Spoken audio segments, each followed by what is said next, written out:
Do you need a license to start a food business at home? Start a baking business from home? Well, this and several other questions we're going to dive into in this episode from Marketing Food Online. We're going to answer all kinds of home-based our subscribers. Got my list right here, and we're getting ready to get into it. We're going to do it right now.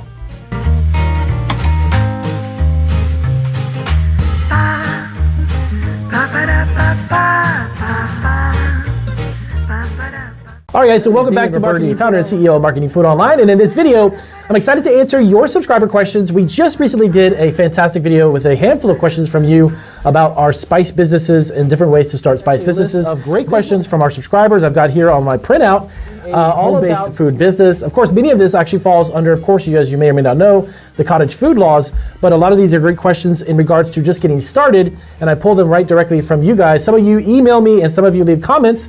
So really quick, if you want to check out down below in the membership section, if you want to check the section that says memberships, and once you get in, you start to ask questions, you can post questions up on our community board area specifically set up for the memberships, and we dive into those in our video series. So, got my laptop open. I'm going to take a look at some of the emails and then some of the printouts that we've got. So let's get right into it. So the first one comes from Jan Whitley. I hope I said that right, Whitley. Do you need a license to start a food business at home? Well, as a matter of fact, you may or may not. Now, how this works specifically, if you're very new to this as well, cottage food laws, which are laws set up by every state that kind of dictate what you can and cannot sell, as well as how much you can sell of that item, and if you actually need a permit or license. Every state does vary. I would probably say the vast majority of states have some type of permitting or licensing. States I know, like in Florida, for instance, there's no permit, no license, even no inspections, no nothing that you would really need to do, get up and running in order for you to get started. A little more lenient. Some are much more restrictive. I know there's a couple of states out in the Midwest that not only have a lot of hoops to jump through, but you got to get permits. You have to get a business license within the city or county that you're in. You do have to have a home inspection. So you also, in some cases, even have to have homeowners and not insurance, but business insurance for your food business. But to keep it in mind, you have to check specifically with your state, Jan. I didn't see on your question what state you might be from. I apologize. But in essence, you may or may not need a license or a permit. But the vast majority of states have some type of permitting, but not necessarily a home inspection for your kitchen. So that's a great question. But also keep in mind one thing. I noticed in your question you said start a food business. So food is kind of a general, broad statement. It may or may not be candy or may not be cottage food items. There's a list of what you can and can't make. Of course, every single state has those. But you want to make sure that you have non-potentially hazardous foods that you're producing. Every state has a list of those or items that they would consider time or temperature sensitive. So you want to make sure that the product that you're making, it could be like baked goods or trail mixes or nuts, dried goods, pastas, cereals, and teas and coffees. These types of things you can produce at home for the most part in almost every state. But the other thing is that they're not time or temperature sensitive. So that would be like if you went to a food truck and they made tacos and made food or they made some type of hot item, you'd have to consume that or eat that very quickly. It's a time or temperature sensitive product. So under cottage food laws, that would be the types of foods that you would make. So next up, Stephen Banks asks, can I start a baking business at home? Yes, of course you can. You can definitely start a baking business at home. I know, I'm 99% sure every single state's cottage food laws, again, going back to the home-based regulations and rules and such that each state sets up, baking products in general are allowed. There are some exceptions to that rule. Some baking items that may have like cheeses, let's say like a Danish that has cheese on top, normally is not allowed. Pastries that are filled with like meats, like ground beef or fish or chicken, these are, again, considered time or temperature sensitive items. So under baking, that would be something that they would not permit you to make there. You could do it in a commercial kitchen. But as far as the question of baking business, just in general, cookies, cakes, cupcakes, those types of things are normally allowed. Yes, 100% you can do that. Again, check with your state specifically though, Stefan, to find out if you, again, would need, back to question one, if you need a license, you need a permit, you need something of a regulatory permitting to allow you to do that, okay?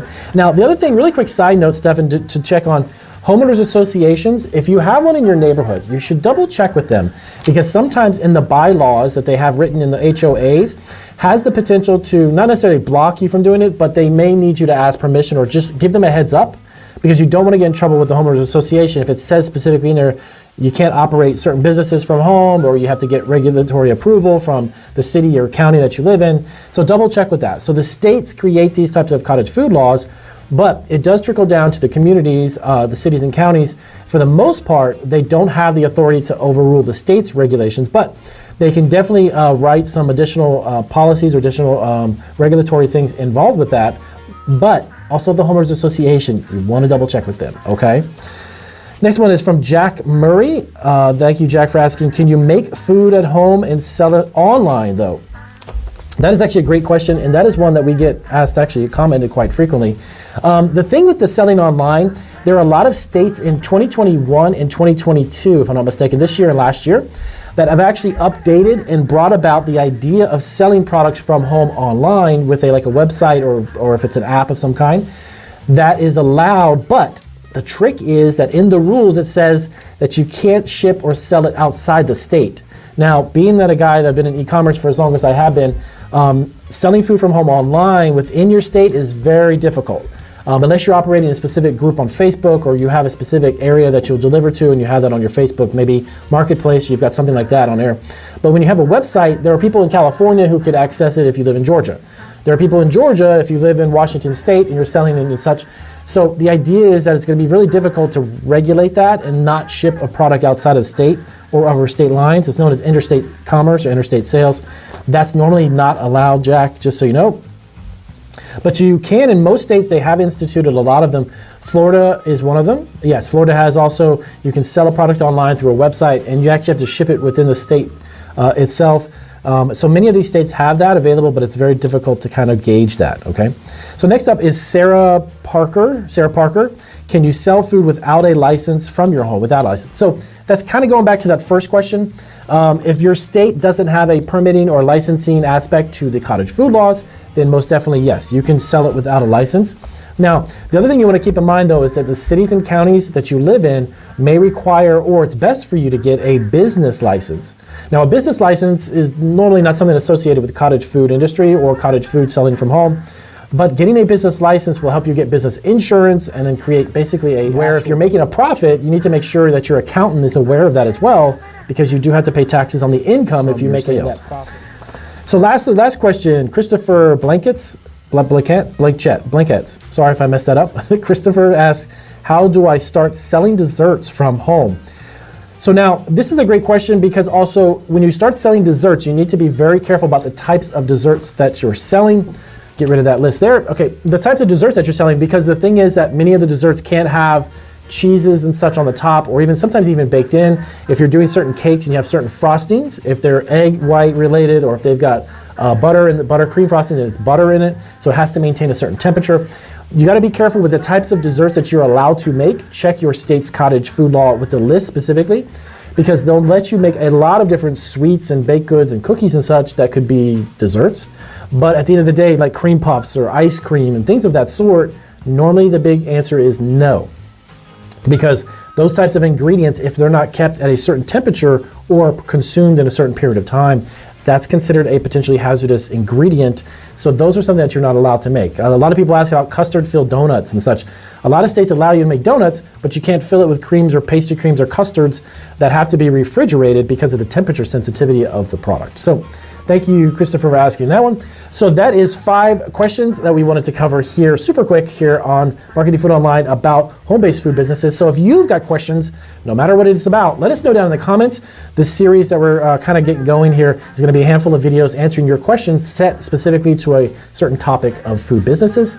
And check out all of these resources here, these additional videos that we have popped up right there. If you've got more questions, and if you need it also, we do have consulting. You can check out the links down below or go to our website, marketingfoodonline.com. That's marketingfoodonline.com. And they have a handful of different types of consulting set up for you there. I'll see you guys on the next video. So 10 pros and cons of home-based podcasts, which we'll upload onto our YouTube channel as well. You definitely want to watch this from beginning to end because I'm going to give you some real life of having your own food business from home. We're going to dive into those 10 right now. All right, so a new wave of entrepreneurship has swept over us in recent years. The trend is undeniable. Home-based food businesses are growing rapidly and in popularity.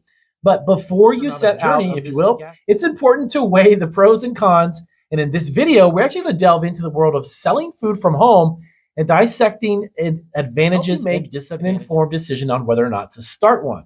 So before we start, definitely hit the subscribe button if you're not subscribed. Watch from number 10 down to number 1. We're gonna dive right into it. Okay, let's start with number 10, the Pro, low initial investment. So one of the most appealing actual advantages of home-based food businesses is the relatively low initial investment. You already have the space to work, the comfort of your own kitchen. Now, all you need to purchase are raw materials and perhaps some, of course, additional cooking utensils. All right, so the cons, actually you have limited scalability. Now, however, one significant disadvantage here is that your business's scale may be limited. Now, there's only so much food that you can actually cook in your home kitchen, of course, and expanding may eventually require investing in a larger, potentially even more professional kitchen or even hiring staff, which could increase costs significantly. Number 9, the Pro, flexibility. Now, when you're selling food from home, the one thing you want to keep in mind is your work schedule can be as flexible as you want it to be. Now, you can decide when to cook and deliver your food products, and this flexibility is a major advantage for those commitments, of course, like parenting or even having another job. So this is one thing that's really a plus. Now, the con, the downside, blurring a work and home life business. So now on the flip side, of course, now the boundary between work and home life can be a little blurred at sometimes. A home-based food business has risks of its own, okay? So there's a risk of work creeping into your relaxation or family time, which could lead to a stress or even a burnt-out situation. Number 8, Pro, passion and creativity. Now, this is actually kind of the fun aspect of it. If cooking is your passion, then what better way to earn a living? You actually get to express your creativity. You can experiment with recipes. You can take pride in the smiles of your satisfied customers when you sell your food products. The advantages of doing what you love can't be, of course, overstated.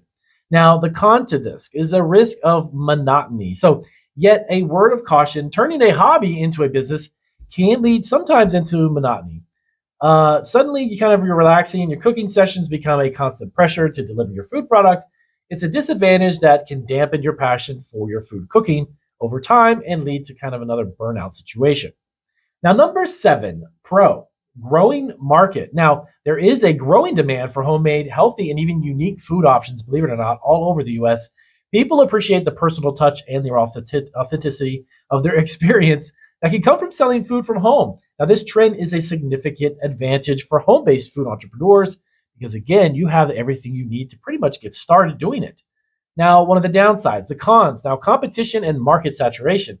Now, this may be a couple of terms you might be very familiar with, but however, the increasing popularity of home-based food businesses also means that there's an increased competition, believe it or not. So you need to constantly kind of innovate and keep your menu exciting in order for you to stand out, which can, of course, be challenging and even time-consuming if it's something that you love to do, the creative side to it.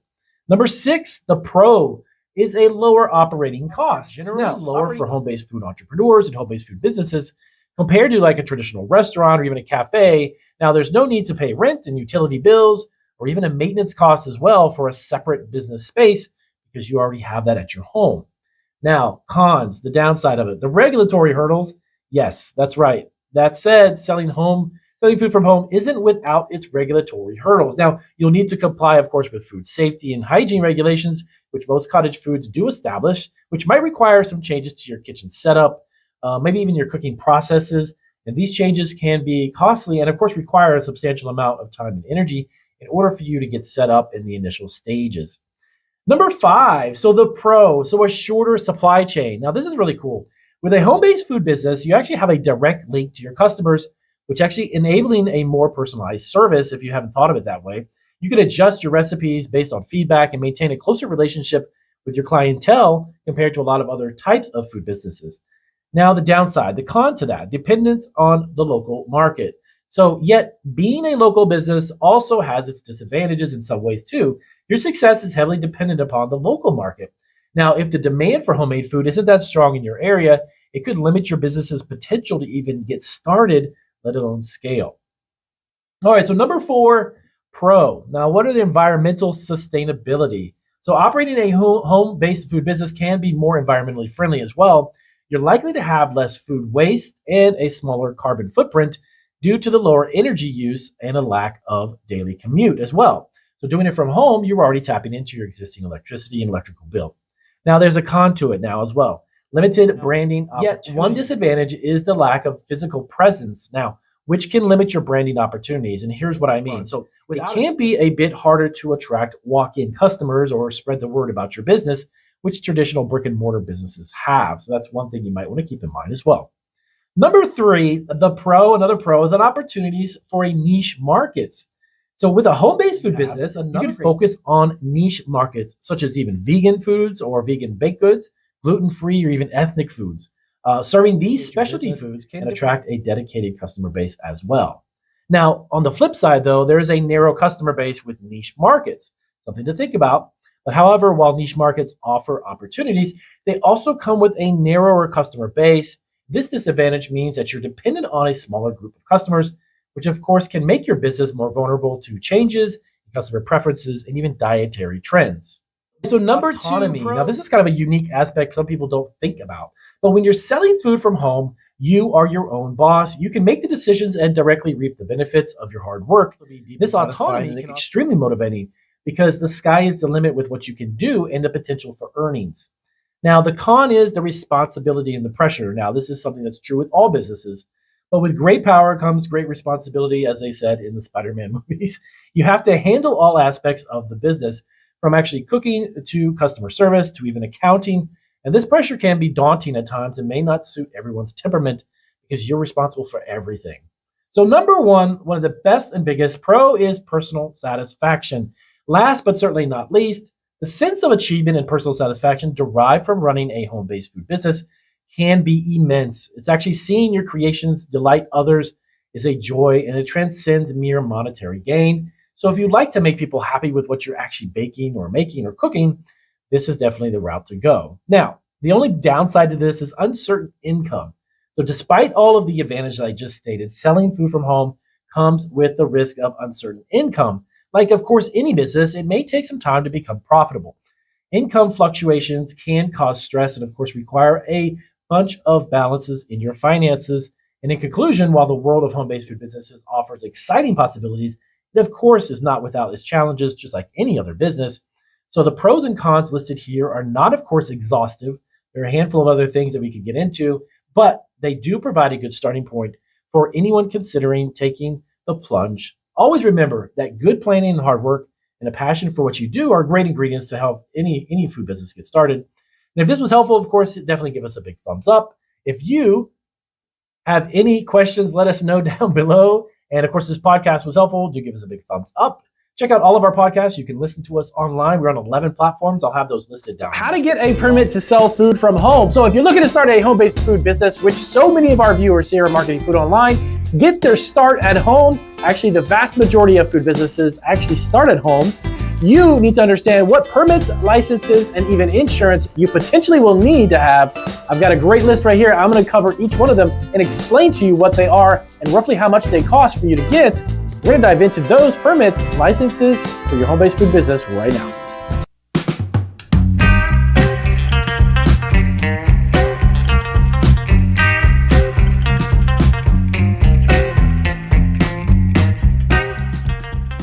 All right, so welcome back to Marketing Food Online. It is Damien, and I've got a great video in store for you if you are going to start a home-based food business.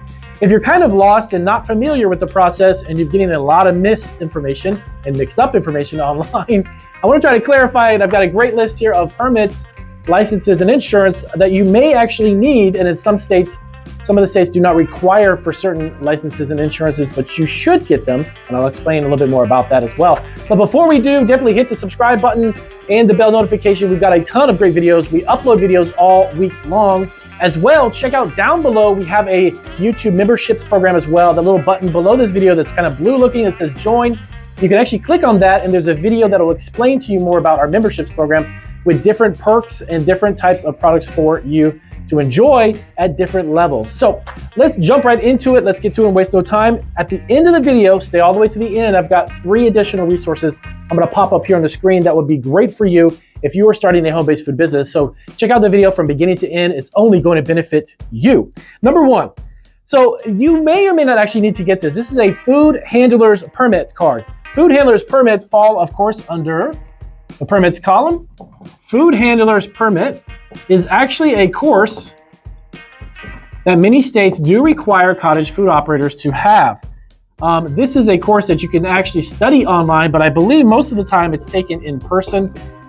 You'll have to be at a facility to take the course in order for you to get certified. But food handlers course are fantastic. Believe it or not, it's great to understand.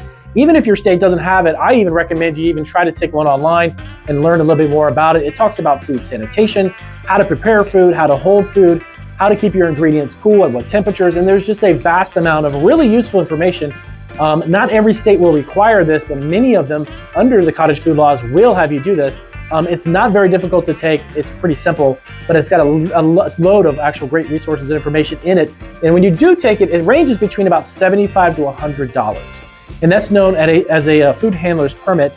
And again, most states do require these types. You want to check specifically with the city or county that you are looking to start your home-based food business in. That's where you can get the yes or no on that one. Now, next up, this is something that a lot of home-based food entrepreneurs are unaware that it actually exists. And this is true because many homeowners associations will actually need to get an either approval, thumbs up or thumbs down. This is not a city or county permit, but I've actually heard, I've had emails from people who've said, hey, I was trying to do a business at home, but our homeowners association levied a permit fee or a fine because they didn't know that I was making food from home. So if you're looking to start in a neighborhood and you have a homeowners association, also known as an HOA, they do sometimes have permits. And you need to actually follow what they say too, because they are the ones running the show in your neighborhood. And believe it or not, they can fine you in some cases. If homeowners associations bylaws within that little booklet that you get when you buy when you buy a house in a neighborhood with a homeowners association, they're going to give you a booklet with information about their homeowners regulations and such. They actually sometimes require you to pay a permit, and some people don't even realize they're doing this. And if you do get caught, it's actually going to be a fine, but it's much cheaper just to get the permit, which is between about $50 to $100. Now, just to let you know really quick, the amount of money that I'm showing you on these permits, licenses, and insurances are pretty much averages across the board. We checked and did a lot of research on different areas within the country, different regions, to find out what are people actually paying and what are those averages. So some of these actually might be a lot cheaper than what I'm telling you, and some of them may be a little bit more than what I'm telling you, but these are really good ballpark figures to help you understand it. Next up, number 3 under permits is local event permits. Now, this has nothing to do with cottage food, local events.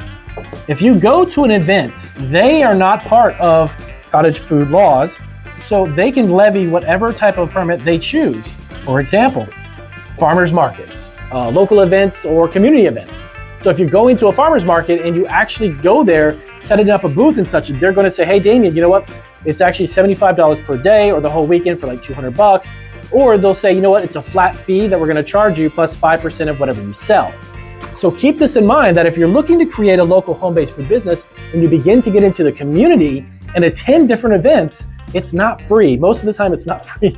So you need to be aware of it. And it's about $75 to sometimes up to $200. If you have the opportunity to do it where you can pay a flat fee, I would recommend that, because if you did really well over the weekend and they take a percentage, it could be well over $7,500 or $200. You could be giving them $400 or $500 worth of your profits because you're doing it based on percentage.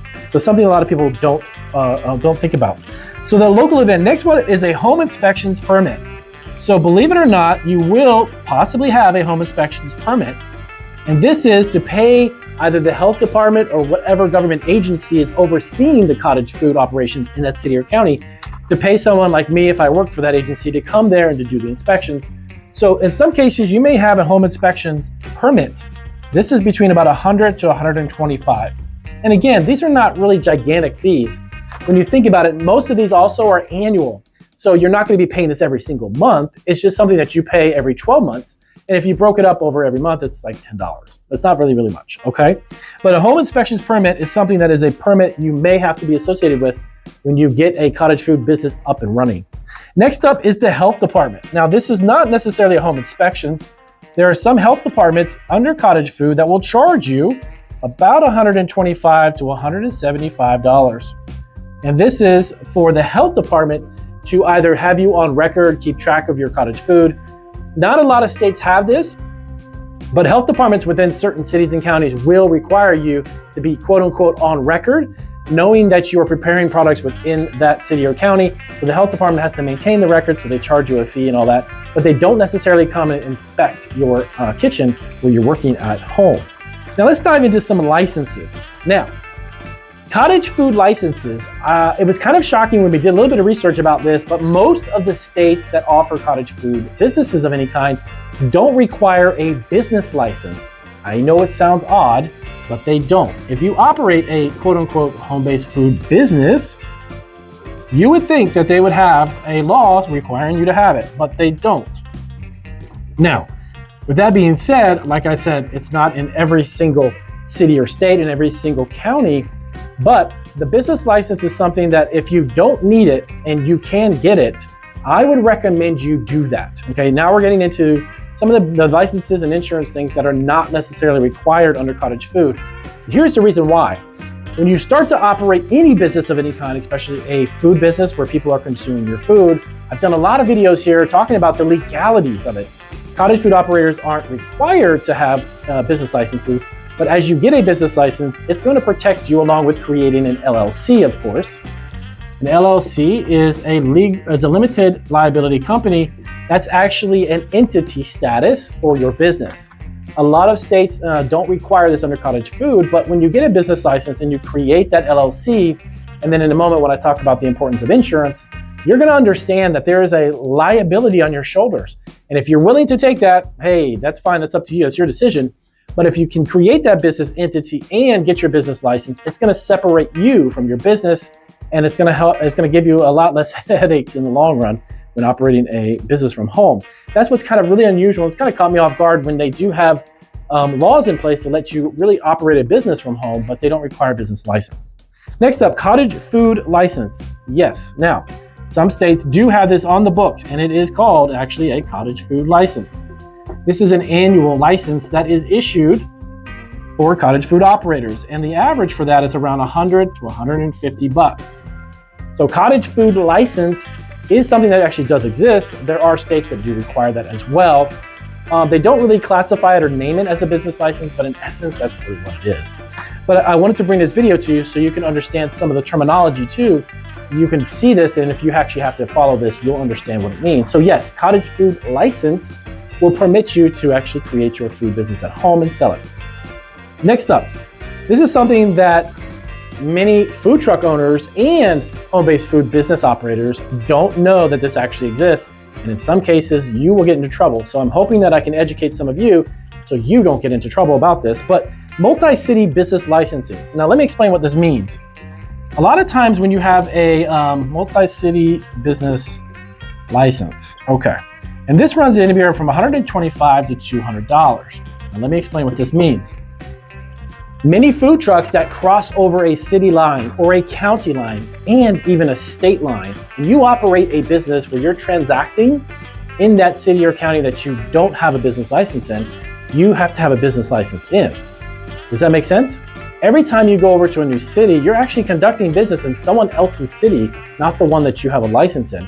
So you may actually have to have a multi-city or county business license in every single city or county you operate in. Yes, it's actually true. You need to double check with the city or county that you're going to. For instance, if you're in Florida and you have a business in Miami, and yet you go over to Fort Lauderdale, you go over to Orlando, you go to Tallahassee, you go to other places and conduct a business, you need to make sure that you don't have to have a business license while you're there. Same thing goes for cottage food operators, because many cottage food operators go to farmers markets in other cities or counties, right? And if you go to a farmers market, you go to festivals, you go to events, whatever it may be, a concert, a wine and cheese festival, whatever it is, you need to make sure that you are covering yourself and you've got a license to operate there. And in some cases, you have to go even further than that. And if you need to collect any sales tax, it has to be remitted to that city or county. A lot of people don't realize that that's true, but it is. Okay, lastly, really important is the insurance. Now, cottage food operators, going back to this again, they are not necessarily needed to have this, which is unusual in my opinion, but whatever. Policy. Now, this will cost you, food business policy, and I'll cover what this means, about $500 to $600 a year on average, roughly, for a basic food product liability. Product liability is a type of insurance policy which will cover your food products, and it needs to be a food policy business insurance policy. But it makes sure that somebody, if they get sick, if there's any ailments or anybody gets sick or have allergic reactions, if they have hospital bills or they lose work, If they come to find out that it's your fault and they want to sue you, well, insurance and of course an LLC and a business license is going to separate Damien from Damien's business. They can pursue the business, but not Damien personally. So having this type of coverage, again, it's really odd, but they don't require it with home-based food businesses. In most states, actually a lot of states I've even heard of, it's not required, but I recommend you get it, okay? Do that because you definitely want to protect yourself from any potential liability and issues with your product. Just like any other product you're selling, you need to have product liability. We have to have product liability. We have insurance because we sell our products online and we ship them everywhere. So we have to make sure that we have that. So if you're looking to figure out how to get a permit to sell food from home, this is a rundown of these different variations and types that you may come across.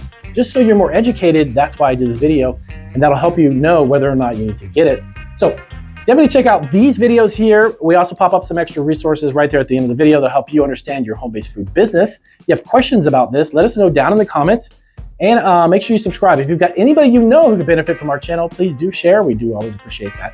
I'll see you guys on our next. All right, so what are some tax deductions for home-based businesses that are food related? So if you're looking to start a cottage food business from your home, you definitely want to be aware of what you can and cannot deduct as far as taxes. Now, really quick disclaimer, I am not an accountant, but I have been in the food business for quite some time. And our food business started at our home many years ago. But I definitely can tell you that some of these are things you need to write down. If you don't want to write it down, just go to our blog. You can actually print up a list we have on our blog. There's a link down below this video. You can check that out. It has a list of everything I'm about to tell you.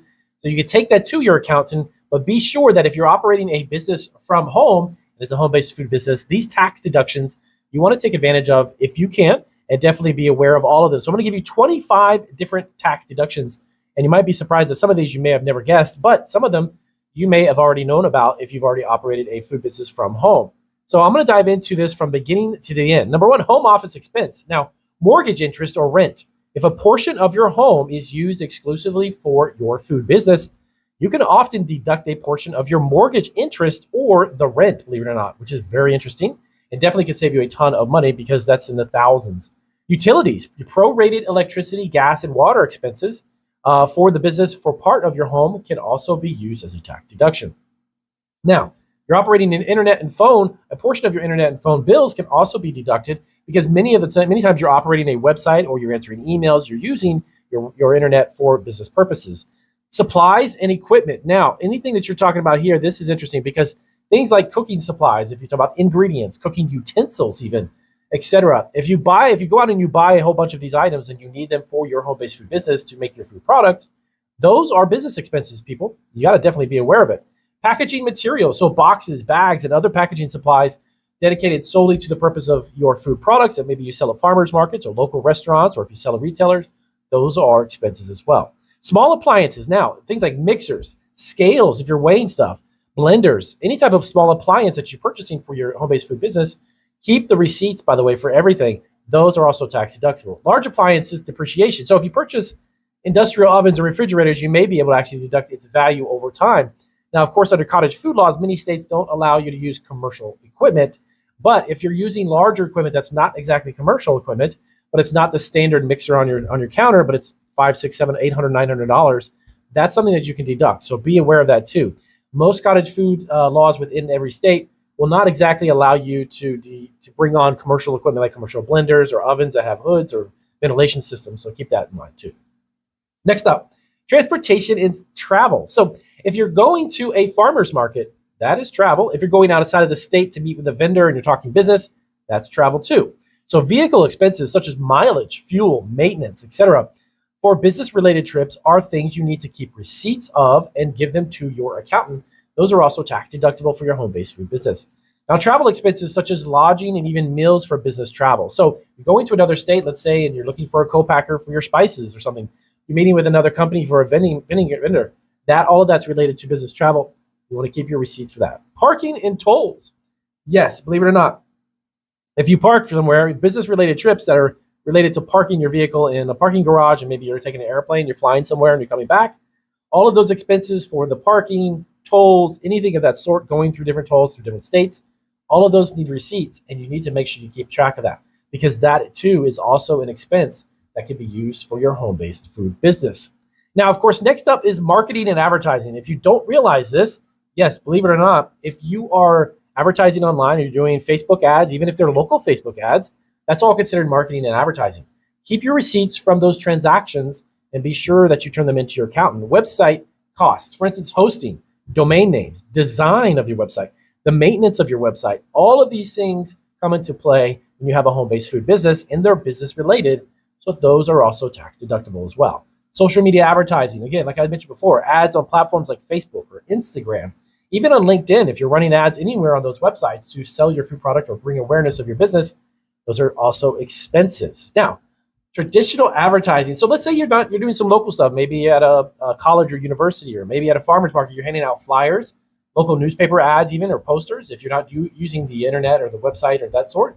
All of those ads that you're doing in print and local distribution, those can also be tax deductible. So you want to make sure, again, only thing you want to think about when I'm telling you the list of what I'm talking about is what's so important is keeping track.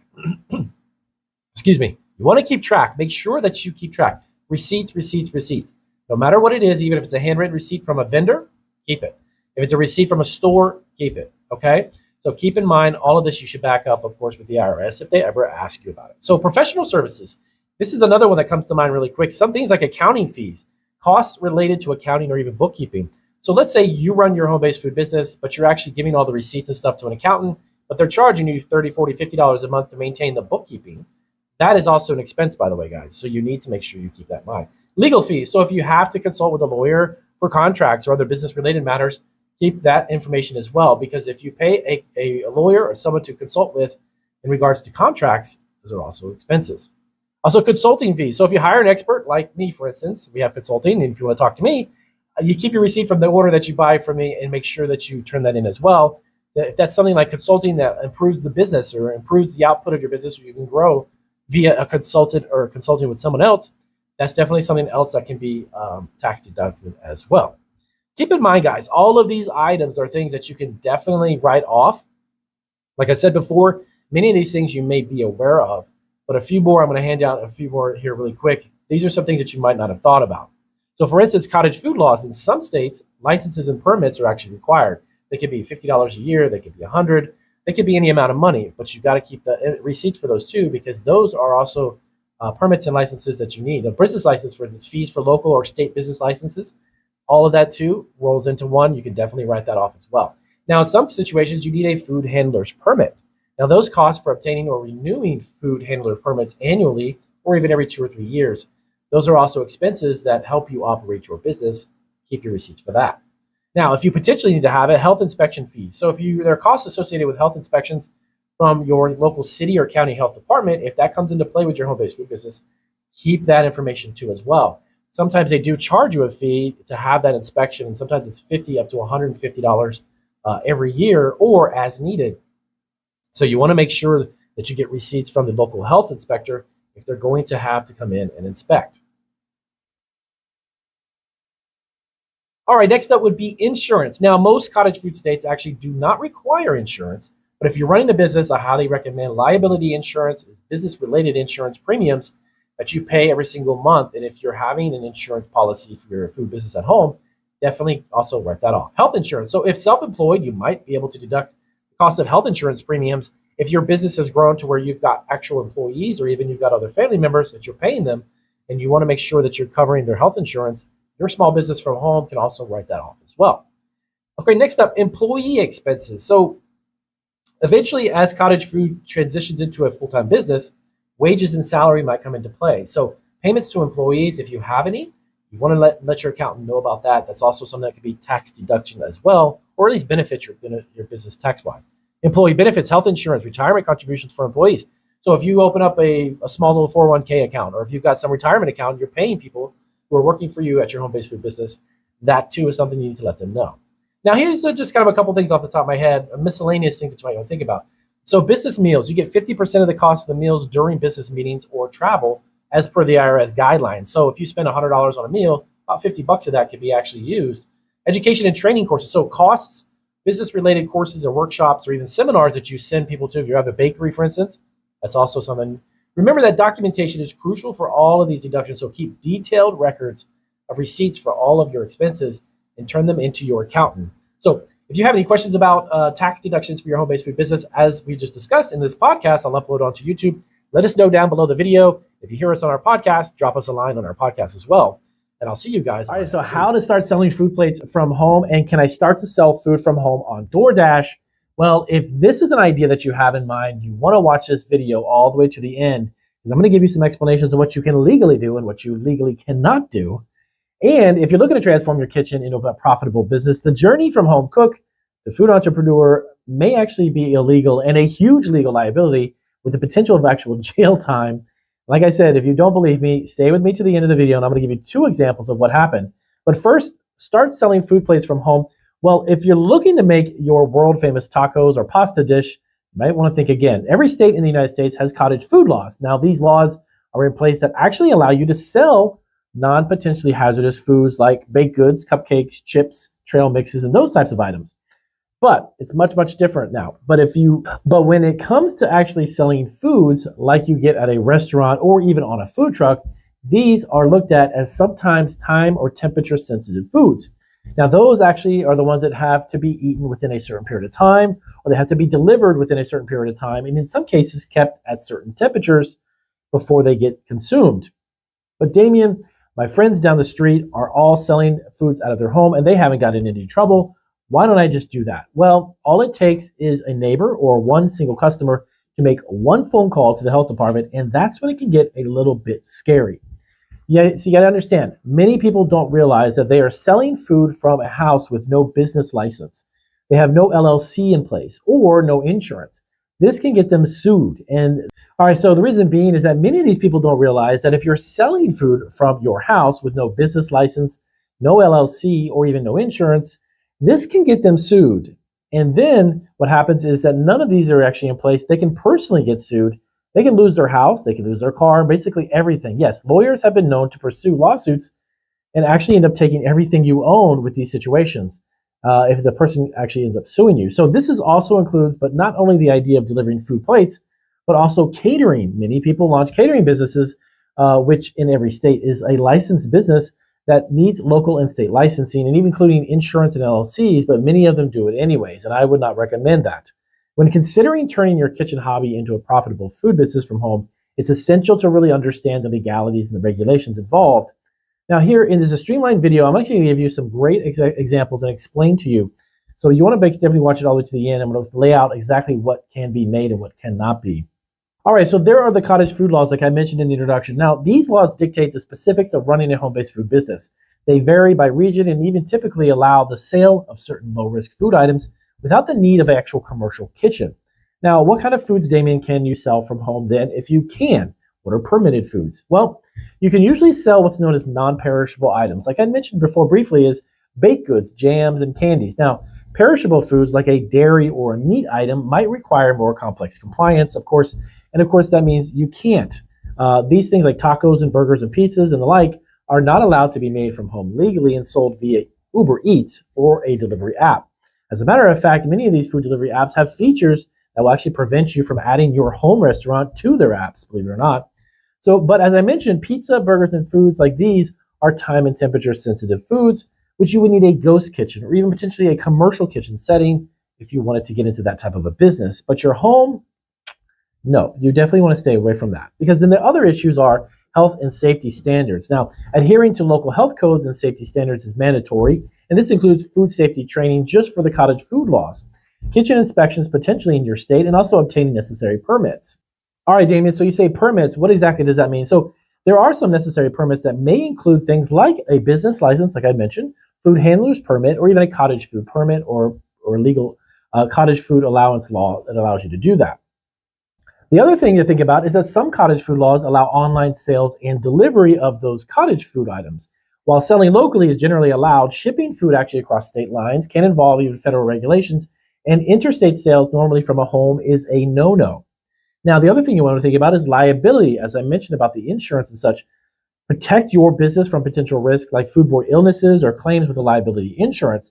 And if you don't have those and you go into this type of a restaurant idea, business model, that's going to cause some big problems if someone gets sick. Now, while selling food plates from home is a viable venture, it requires understanding local regulations, maintaining health standards, and managing, of course, your finances and preparing at various business aspects as well. Now, as I mentioned, I was going to give you a couple examples. In Carrollton, Texas, there was actually a story about a mother who tried to sell her tamales to her neighbors on the Nextdoor app without realizing that she actually needed a permit. Now, what happened to her as a result of this, she actually received a warrant arrest notice from the city of Carrollton and was fined $700 for selling food from her home without a license. The other case was that the thing about it was that the fact that it kind of highlights the importance of understanding local regulations before you think that you can do what you want to do and obtaining the necessary permits to do it before selling food from home. The second actual example I wanted to let you know about as well was in Stockton, California. A woman actually faced the possibility of jail time for up to a year. She was actually selling homemade food, selling food plates, as I mentioned, on Facebook. I actually did a story about her recently here on my channel. Now, this occurred after an undercover sting by San Joaquin County officials. Now, the case underscores the risks associated with selling food online from your house as a restaurant, especially with local laws and regulations when they're not followed. Now, these are examples that illustrate the serious consequence of not adhering to local food selling laws and regulations. So, emphasizing the need that you need to do your due diligence. You need to understand what you're allowed to do and what you can't.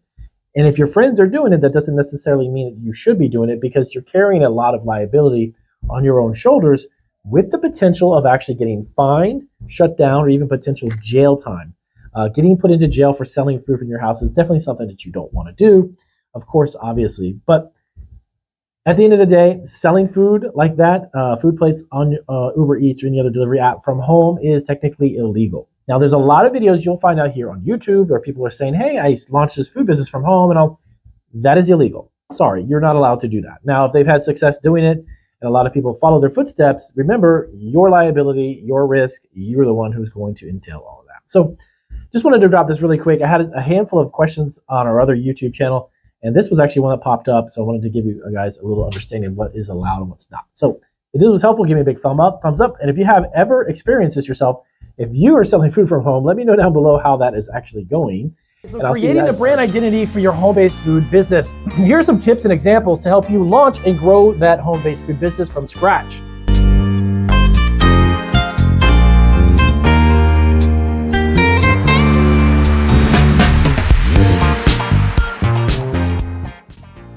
Now, when starting a home-based food business, creating a brand identity is crucial to a part of building that successful enterprise. Your brand identity is actually what sets you apart from competitors and communicates to the customer exactly what your business is about.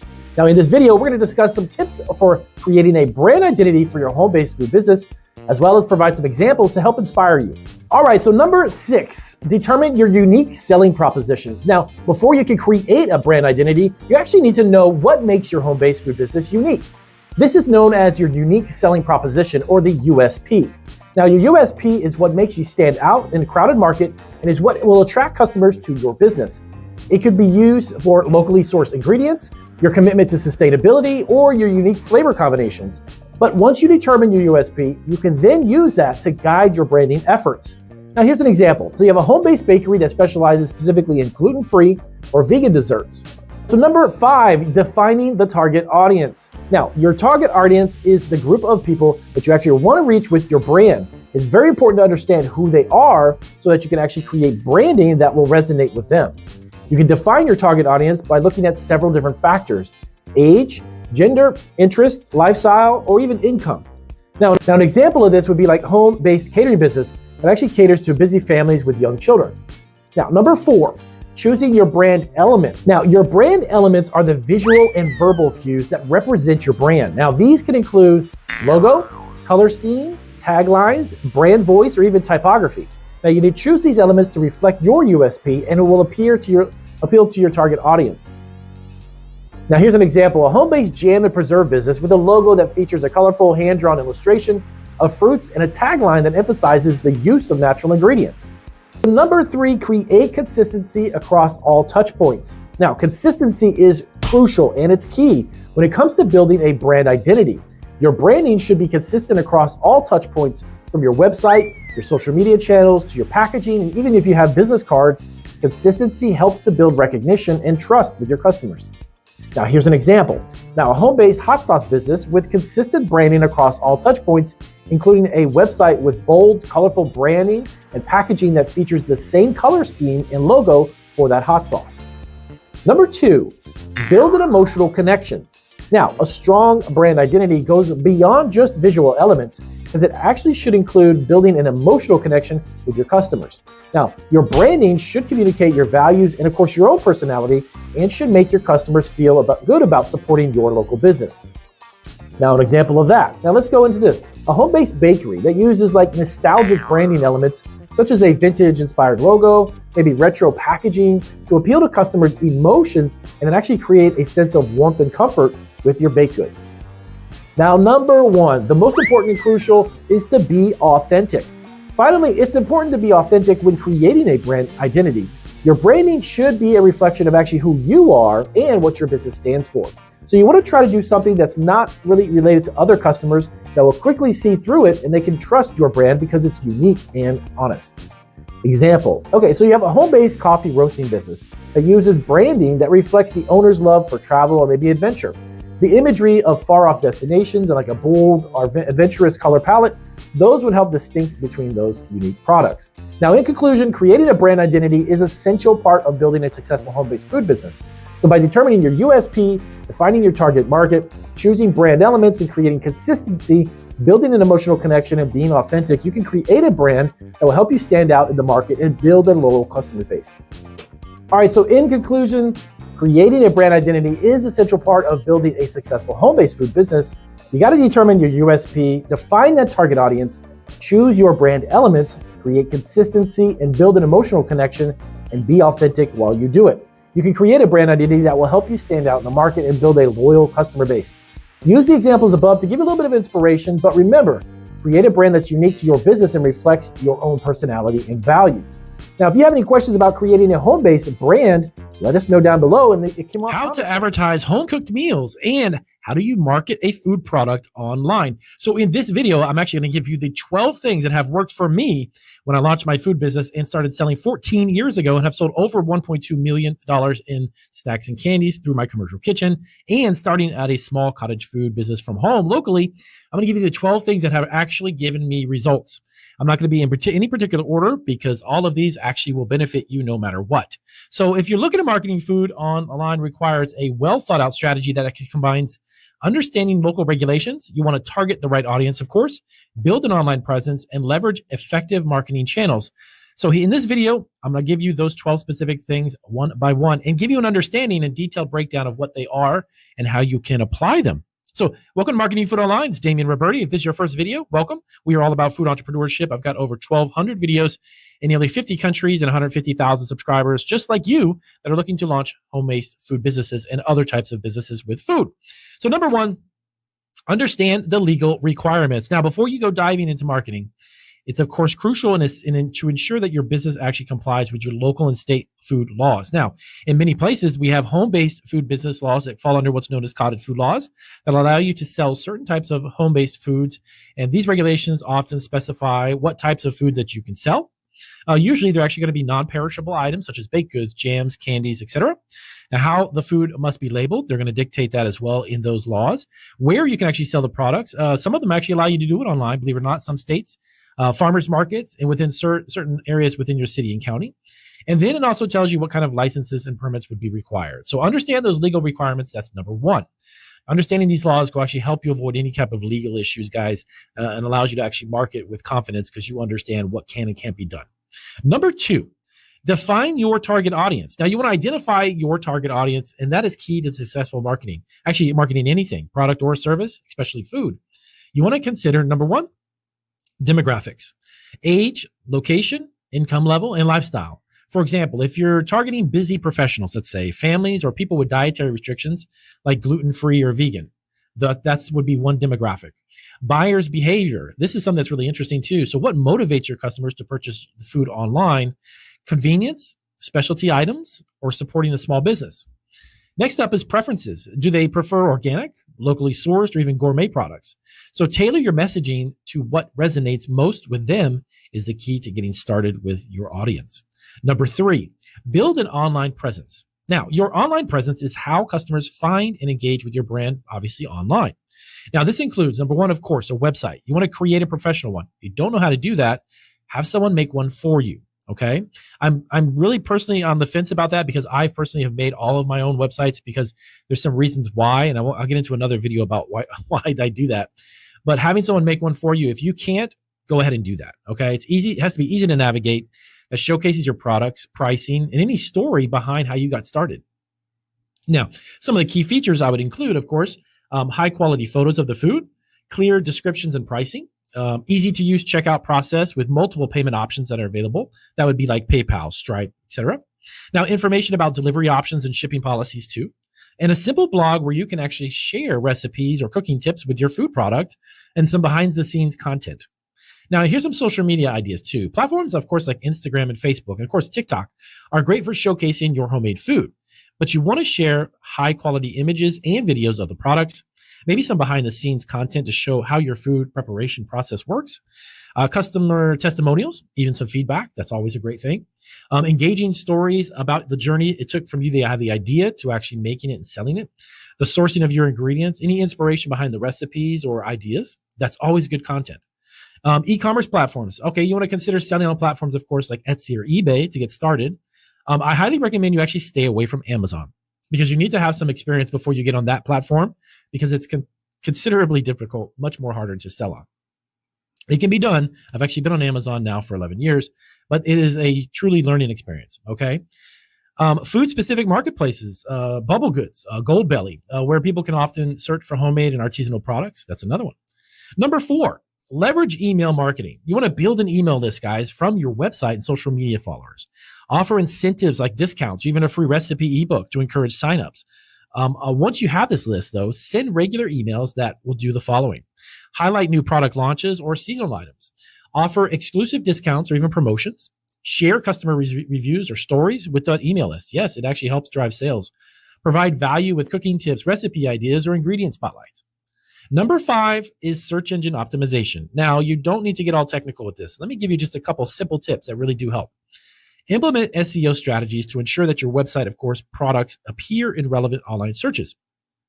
Now, what this involves is using what's known as targeted keywords. These are related to your product, such as like homemade cookies online or vegan baked goods for delivery, or even buy artisanal bread online. These are specific keywords that will trigger your products to be found in search. Now, writing, of course, SEO optimized content like a blog post that educates your audience or increases visibility, that's always good. You also want to add alt text. Now, this is actually to any image, and you want to optimize the website for mobile use. So when you have an image or a photo of your product, you want to use those additional keywords and put them into the image. Okay. Number 6, utilize paid advertising. Now, it's always good. I recommend you learn a little bit about how this works before you start dumping money into it. Because when you advertise through Facebook or Google, because when someone clicks on the ad, they're going to take a fee. That does not mean it's converted into a sale. Conversion is different. So things like Google ads actually target people searching for specific terms related to your food products. Facebook and Instagram ads. Okay, so you use these platforms targeting features to reach specific demographics, interests, or even behaviors, which is fantastic. We love to run Facebook ads. I run them all the time. They're very effective for what we do. Very simple too. You can promote posts or even run campaigns that direct users to your website and product pages. Pinterest ads. By the way, Pinterest is huge with food in general, everything. If you're a food seller, a food maker, if you're marketing food, whatever you're doing, Pinterest ads are great. So if your products are visually appealing, Pinterest can be a great platform for marketing homemade food as well. Number 7, create compelling visual content. So since food is highly visual product, obviously, investing in good photography or videography is very essential. Now, here's some high quality visuals that can actually help. These are some ideas, some tips. Increase engagement on social media. Make your website look more professional with these images. You can also improve your chances of getting featured in online publications or food blogs. Now, you can use platforms again like TikTok to create short, engaging videos that show how your products are made or even how your customers can use them. Great idea. Number 8, collaborate with influencers or even bloggers. So you want to partner with food influencers or bloggers that can actually help you reach a larger audience. How we did it is that we looked for micro influencers with a strong, engaged following in the niche, food bloggers who can actually review your products or even include them in recipe content, local influencers who can promote your brand within the local community too, always a benefit. Number 9, customer reviews and testimonials. Okay, so you want to encourage your customers. Okay, you want them to leave reviews on your website, social media pages, or even a third-party platform like Etsy or Yelp. And positive reviews, let me tell you, they help to build trust and increase conversions big time. You want to offer incentives like a discount, even a freebie for customers who leave reviews. Feature customer photos and testimonials in marketing materials as well on different social platforms. Number 10, you want to offer special promotions and discounts. You incentivize new customers and reward repeat buyers with special offers. So number 1, discounts. Offer a percentage off of their first purchase even by referring a friend. Bundling. Create value by bundling items together at a reduced price. This is a great way. We actually do this a lot on Amazon. It works very well, bringing together either multiple items or just bigger quantities. Seasonal promotions. So promote holiday-themed items or seasonal flavors to drive sales during specific times. Number 11, you want to focus on packaging and branding. So your branding and packaging can actually set you apart from competition. You want to ensure your packaging is attractive, reflects your brand, functional to keep obviously the food fresh and protected during transit and delivery, right? Compliant with local laws and labeling laws too, to make sure that you're in guidelines with those as well. So keep that in mind. Last but not least, of course, number 12, track and analyze your market efforts. So you want to figure out if you use tools like Google Analytics, social media insights, or even email marketing reports to track the success of those campaigns. Now you measure website traffic and conversion rates with that. You can engagement on social media, like how many people like it, share it, comment on it, email open and click through rates. Those are important too. Use this data to actually, you want to refine your strategy and focus on what works best for your audience and keep doing it over and over. So these are 12 tips, 12 things I would recommend big time if you are asking yourself how to advertise home cooked meals or how to market a food product online. Definitely keep that in line. So if you have any questions about this or how it works, let us know down in the description and check out these other resources here, and I'll see you on the next video. All right, so what are some of the tax benefits that you can take advantage of when you're launching a home-based food business from your home, and how can they benefit your income if you're starting and you have a minimal amount of money to invest in that food business, but you're launching it from home? So this is going to be the first of 5 videos. I'm actually going to give you 10 specific detailed explanations of different various tax benefits to starting this type of business from your home. And there are a lot of them, and they are enormous, and they can benefit you financially in major ways. Now, really quick disclaimer, I'm not an accountant, but I have been in the food industry for about 14 years now, 15 years on my own, running my own business, and I work with an accountant every single year. So this is a lot of what I've learned along the way, passing that on to you. So if you want to take some notes or watch this video back to back, the series is going to be 1 all the way through 5. I broke it down into 10 specific taxes under different categories, and I'm going to dive into those right now.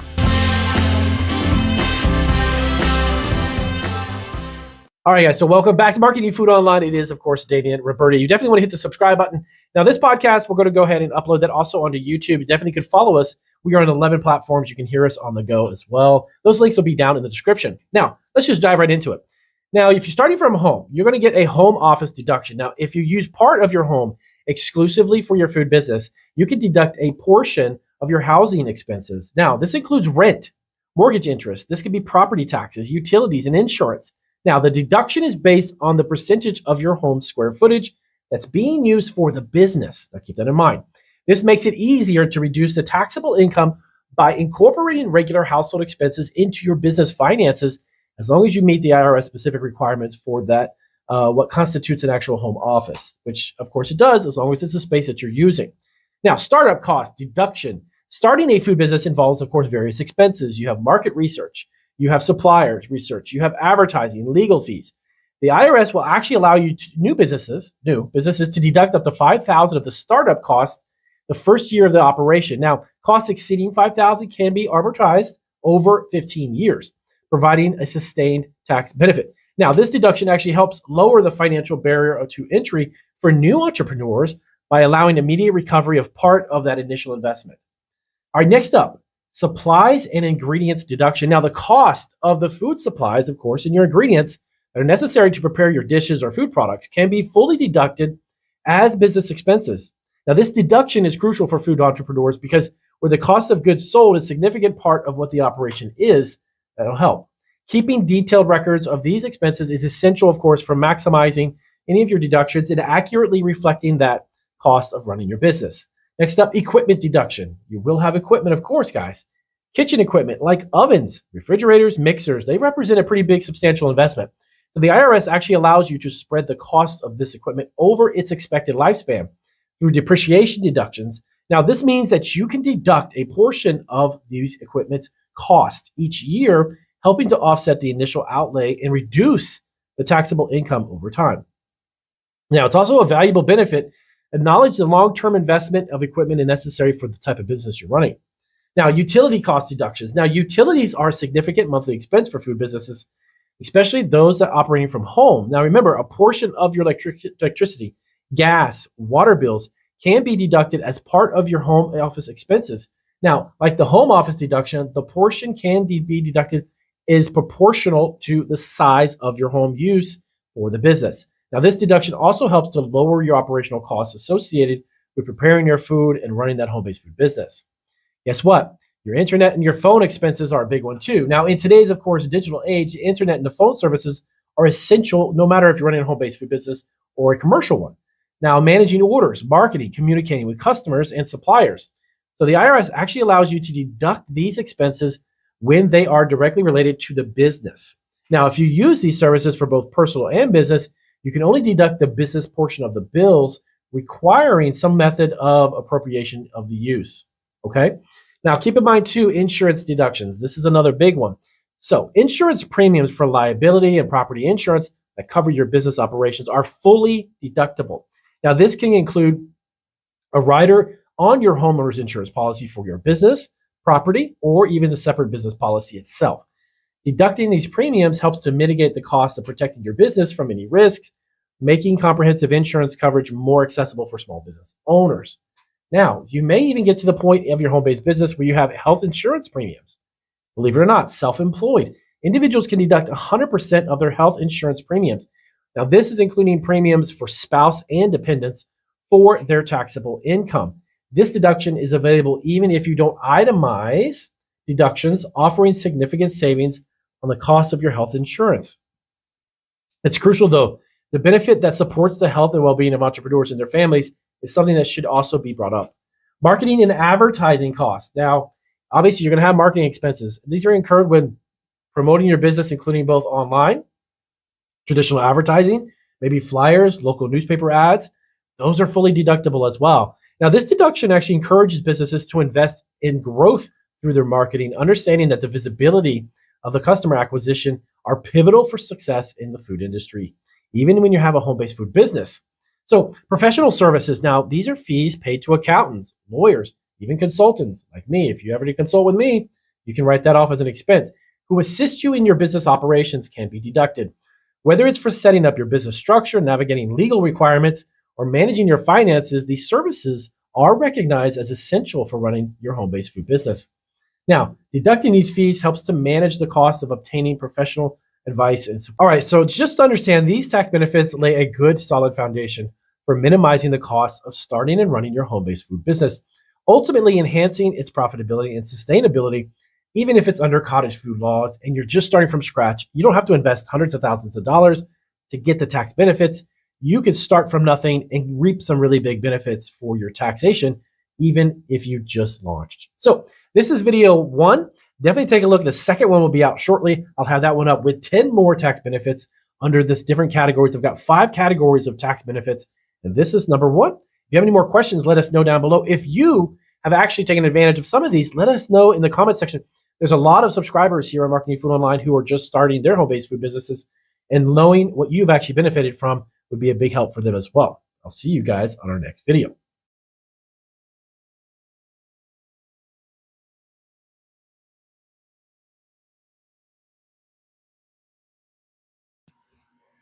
Does the FDA regulate food supply?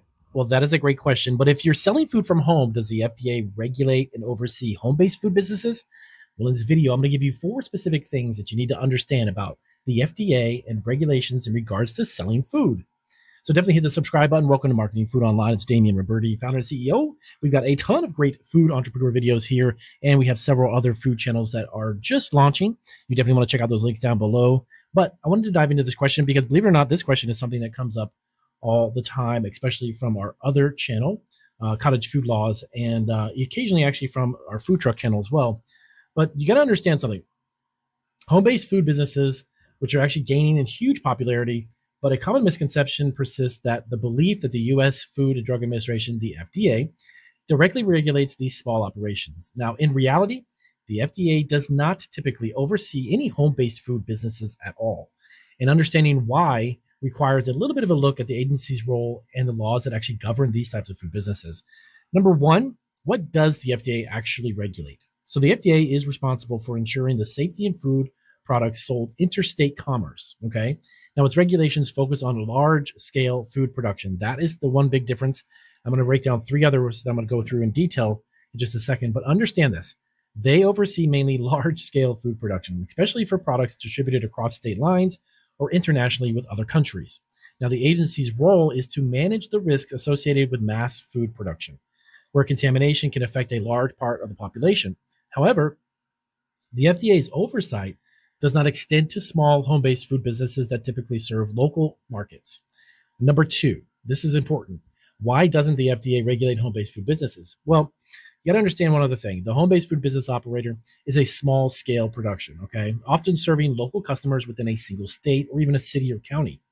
These businesses fall under the jurisdiction of state and local authorities rather than the FDA. Most states actually have enacted what's known as cottage food laws, which we talk a lot about here on Marketing Food Online, which allow individuals to prepare and sell low-risk food products from home. Things like baked goods, jams, jellies, basically out of their own kitchen. The foods, though, are considered low risk for foodborne illnesses. So they're not really subject to any stringent regulations or regulatory issues with the FDA, which they impose on larger producers or larger production facilities. So the FDA actually recognizes that the state and local governments are better suited to regulate these smaller operations. And that's one reason why the FDA doesn't step into home-based food businesses, because each state can tailor its own regulations to meet the specific needs of its population within the state. Number three, the role of the actual state and local authorities. Now, you do need to know as well that the state and local health departments enforce cottage food laws.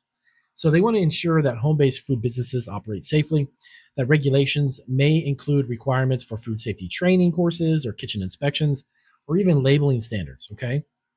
So some states also require entrepreneurs to obtain potential licenses or permits, maybe even attend a food safety course or pass an inspection to ensure that they're actually operating meets the specific safety standards, okay? Number four, and lastly, common misunderstandings.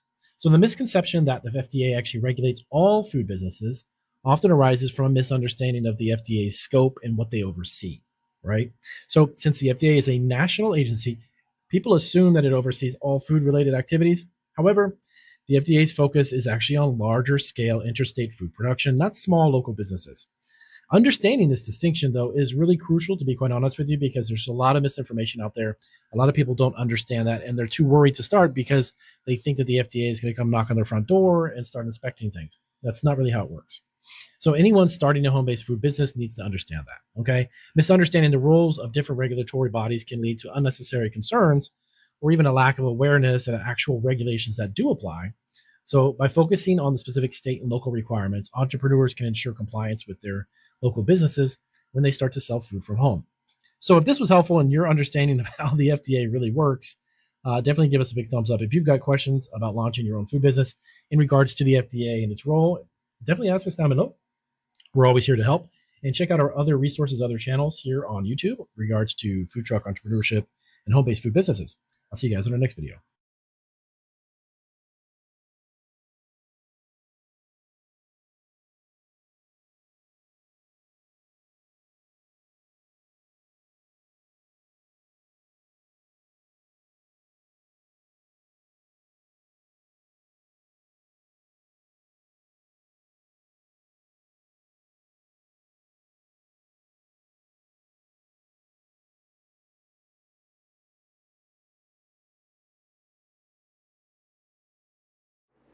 Home-based food business ideas. So in this video for Marketing Food Online, I'm going to give you the 5 most important steps to initiate this type of a business when you start it from home, of course, under the cottage food laws.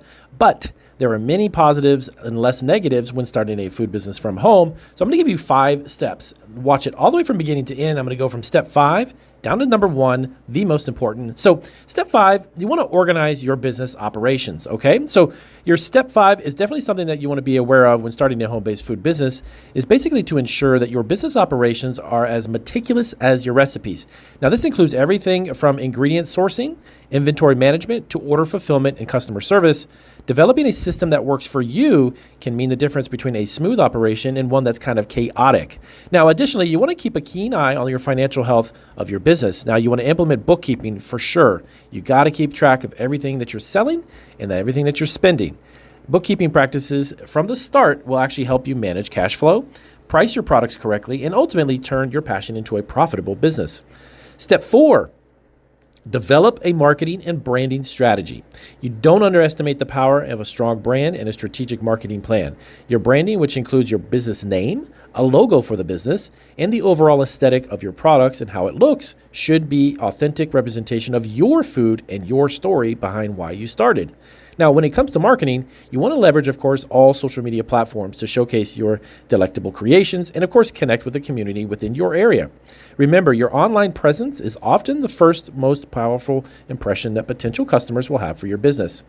Step 3, design an efficient and scalable kitchen space. Now, of course, with the legalities out of the way, let's talk a little bit about logistics. So your home kitchen needs to be a well-oiled machine to optimize your space more efficiently. Now, this can mean investing in some similar to commercial-grade equipment. Of course, cottage food laws dictate that you can't have commercial equipment, but there are quite a few pieces of equipment out there that are for your home that do very much the same. So simply you want to organize your workspace smarter. Scalability is also crucial, to keep that in mind. You want to ensure that as your business grows, your kitchen can keep up with the pace. You want to consider the flow of your operations from ingredient prep to packaging and create a space that minimizes any backups. Step number 2, of course, comply with legalities and food safety regulations. Now, this step is something that will help you navigate the legal requirements. Now, your home kitchen will need to meet specific food safety standards, and you may be subject to some cases inspections from the state. Now, it's paramount to actually become very familiar with your specific state cottage food laws, which of course they vary by state to state, and to obtain any necessary permits or licenses if they do have those. Keep in mind though, a lot of states do not have any inspections or permits. Compliance with these regulations, of course, is a non-negotiable, so you don't want to play around with this because you don't want to get into trouble. It safeguards both you and your customers and ensures that your business is built on a foundation of trust that your customers can have. All right, finally, step number 1. We start from the top and go to the bottom. This is, though, the most important. You want to refine your business food idea. Before you begin whipping up your products, take a step back and fully take a look at your baking concept or your food concept. What is your unique selling proposition? Are you aiming to tantalize taste buds with your grandmother's secret cookie recipe, or potentially just planning on really catering to health-conscious crowd with nutrient-packed bowls of delicious foods? Now, understanding your niche will not only help you stand out in the market, but it'll also guide you in creating a business plan that resonates your audience. Just keep in mind that before starting that home-based food business, it can definitely be a dream come true for many. It offers a lot of flexibility for working from home, the joy of sharing culinary creations with the world, and a potentially financial reward of profitability. But where do you begin? Okay, so the journey from the concept to the kitchen to your customer involves several steps. So these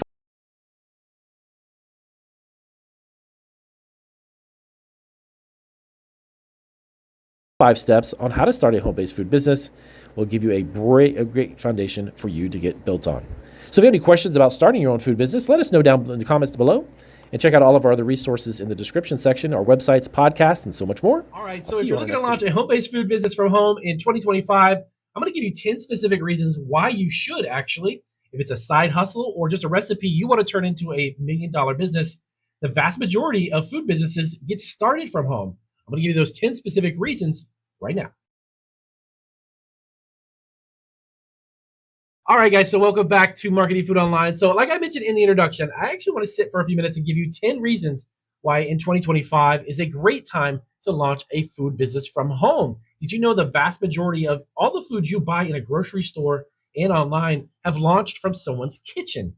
And I'm going to give you 10 reasons why it is economically feasible and a great idea, saves you a lot of money, and you have a lower investment. Let's dive into those 10 specific things right now. Number one, simplified regulatory requirements. So yes, believe it or not, under cottage food laws, they're actually designed to reduce the regulatory burden on small scale food producers. In 2025, many states have further streamlined these laws, actually making it easier for home-based businesses to comply. Typically, these laws actually allow you to produce non-sell potentially hazardous food products without even any extensive licensing or even permits or even inspections, significantly lowering the barriers of entry for food entrepreneurs. Number two, low startup costs. So operating from home under the cottage food laws actually eliminates the need for expensive commercial kitchen rentals and extensive equipment purchases, even big investments. So you can actually start business with a minimal investment using your existing kitchen space and even basic utensils. Now, this affordability makes it actually ideal venture for those who are limited on capital or looking to test out their business idea before they scale it up. The third reason why is flexibility in production. This is actually pretty cool because home-based food businesses actually benefit from the flexibility to produce goods according to your schedule. And whether you're actually balancing another job or family responsibilities or other commitments, cottage food laws actually typically allow you to manage production times that suit your lifestyle. Now, this flexibility can lead to a better work-life balance and increased personal satisfaction in the things that you do every day. Number four, there's a growing demand for artisanal and homemade foods all over the country. Yes, as a matter of fact, it's a fact. Consumers are actually increasingly valuing the authenticity, quality, and unique flavors of homemade and artisanal foods. Now, cottage food laws support this trend by enabling home-based food businesses to cater to this niche market and specialized products such as gluten-free baked goods, for instance, vegan snacks, or even ethnic delicacies. Now, this demand provides ample opportunity to carve out a profitable niche within your own home. Number five, enhanced community support and local networking. Home-based food businesses often thrive on local support and community engagement, of course. Cottage food laws encourage entrepreneurs to participate in farmers markets, local fairs, community events, fostering direct relationships with their customers. And of course, this grassroots approach not only builds brand loyalty, but also enhances word-of-mouth marketing. Number six, the opportunity for creative control of your personal branding. Now, running a home-based food business allows you to actually maintain complete creative control over your products and your brand. Cottage food laws empower you to develop unique recipes, experiment with some different flavors, even create a brand identity that reflects your personal story and even things that you value. This authenticity can actually differentiate your business in a competitive marketplace of food. Number seven, easier compliance, yes, and safety standards. Now, while cottage food laws are more lenient than actual commercial regulations, they still uphold essential food safety standards. Now, in 2025, many states have updated their laws to provide clear guidance and support for home-based food businesses. Now, this ensures that your products are safe for consumption while allowing you to operate without any complexities of full-scale commercial compliance. Number eight, leveraging online sales platforms. Yes, in many states, you can actually sell online. So the rise of e-commerce and online marketplaces have revolutionized how home-based food businesses reach customers. Now, cottage food laws in 2025 often accommodate for online sales, allowing you to expand your market beyond the local boundaries of your area. Platforms like Shopify and even specialized food marketplaces enable you to showcase your products and sell globally to audiences with ease. If your state allows that, you can definitely even ship. Number nine, access to grants and support programs. Yes, home-based food businesses, by the way, have access to many governments and organizations recognizing the potential of cottage food businesses and even offer grants, training programs, and financial support to help entrepreneurs succeed from their home. Now, in 2025, these resources are even more accessible, providing valuable assistance in areas such as marketing, product development, or even the business management itself. Taking advantage of these programs can significantly boost your business's growth and sustainability. Number 10, last but not least, sustainability and eco-friendly practices. This is something that's huge in the consumer realm. Operating from a home-based food business under cottage food laws allows you to implement sustainable and eco-friendly practices more easily. Actually, from sourcing local or even organic ingredients to using minimal or recyclable packaging. You can align your business with environmental conscious values, and this commitment not only attracts eco-minded customers, but also contributes to a positive brand image and a long-term viability.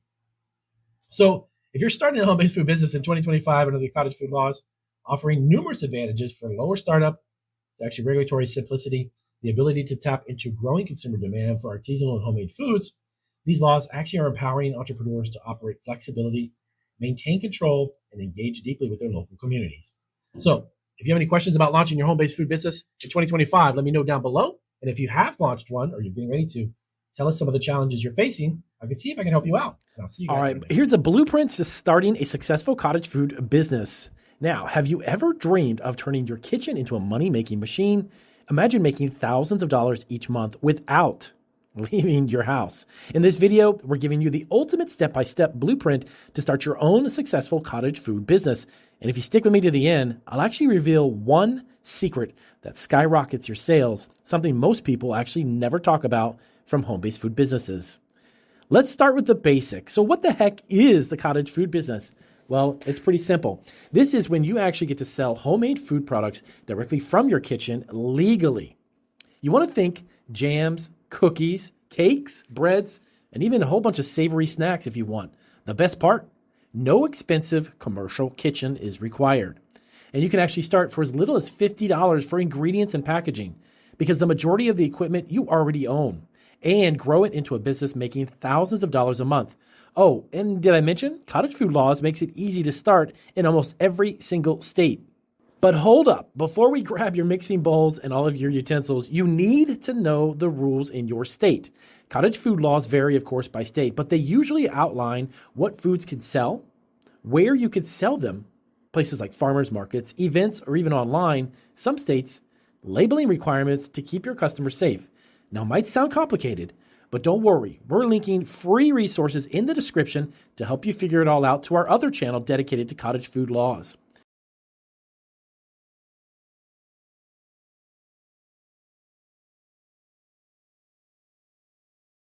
And trust me, spending 5 minutes researching your state's rules will save you hours of headaches down the road. Okay, so now, here's where the fun begins. Decide what to actually sell. The trick to picking a product that's 1, easy to make in batches, 2, uses inexpensive ingredients, and 3, has massive appeal. Now, let's say you choose cookies, for an example. You can experiment with unique flavors like sea salt caramels, white chocolate cranberry, just to stand out and mention a couple. And don't worry, if you're not a pro baker, your grandmother's recipe might just be your golden ticket. Okay, your product is locked in. Now it's time to set up shop. Now here's your mini blueprint. Number 1, get a permit. Depending on your state, you might need to register your business with local health authorities and get a business license. Number 2, brand it like a boss. You want to pick a catchy name and design a logo that screams professional. Remember, people eat with their eyes first. Investing in packaging that makes your product look like it belongs on a store shelf is going to sell even more. Now comes the biggest part of your success, getting your product in front of as many eyes as possible. Social media is your best friend when it comes to this. Post irresistible photos on Instagram, Facebook, even TikTok if you'd like. Oh, and by the way, don't forget to ask your friends to share it. That is free advertising. You can also sell at farmers markets or even create an online store. But here's the kicker. Make sure your customers can easily reorder your items. A repeat customer is worth gold. And here's the secret I promised. Create limited time offers.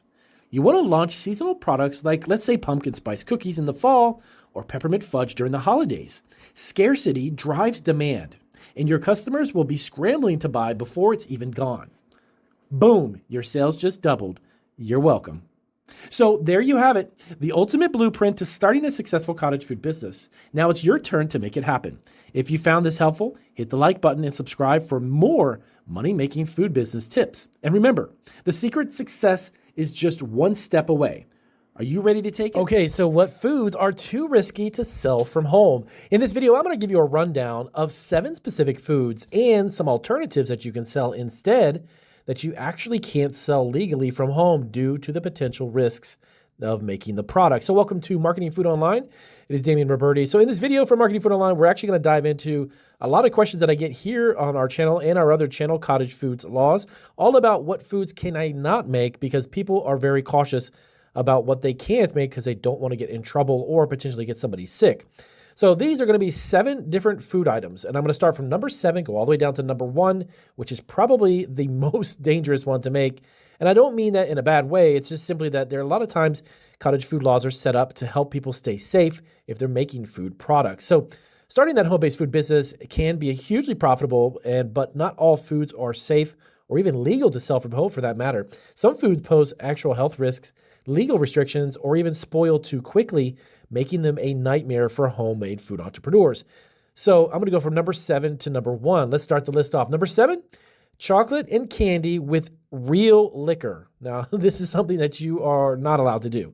Now, why it's so risky? Well, obviously selling alcohol-infused chocolates or even candies requires special alcohol permits, as a matter of fact, even if the liquor is minimal. Some states actually ban the sale of homemade liquor-based foods or candies without a separate license, getting an alcohol license for that permit. If improperly labeled, you could actually face legal consequences for selling to minors, believe it or not. Now, some alternatives to doing that, well, sell alcohol-free or flavored chocolates with infused flavors like coffee or cinnamon or fruit. They even have flavorings out there that taste like certain alcohols like rums and vodkas and things, but they're not actual alcohol. It's just flavorings. That's an alternative. You want to offer non-alcoholic truffle kits where customers add their own liqueur maybe at home. That might be something that you can do as well. That way you stay away from the legalities of selling actual liqueur in some type of food product that somebody could get sick. Number 6, baked goods or perishable fillings. Actually, they have the perishable fillings. These are good. Baked goods with these perishable fillings like cream-filled pastries, cheesecakes, or custards. Now, why is it risky, Damien? Well, any pastry with cream, custard, or dairy-based fillings needs refrigeration, guys. A challenge for any home baker, but you have to maintain that temperature. Now, if left at room temperature for too long, or even out at a local event or festival, these desserts can grow bacteria and cause actual food poisoning. Now, many states only allow dried baked goods like cookies or breads or muffins under their cottage food laws. Now, here's some alternatives to actually doing this without doing cream-filled items. Stick to the stable baked goods. Things that are like cakes, brownies, breads, cookies, muffins. There are all kinds of even pastries that just literally don't have any type of cream in them. The list goes on, and the variations is enormous. So there actually is a huge amount that you can make, just minus the cream. Offer freeze-dried cakes, cubes, or even do-it-yourself cake kits.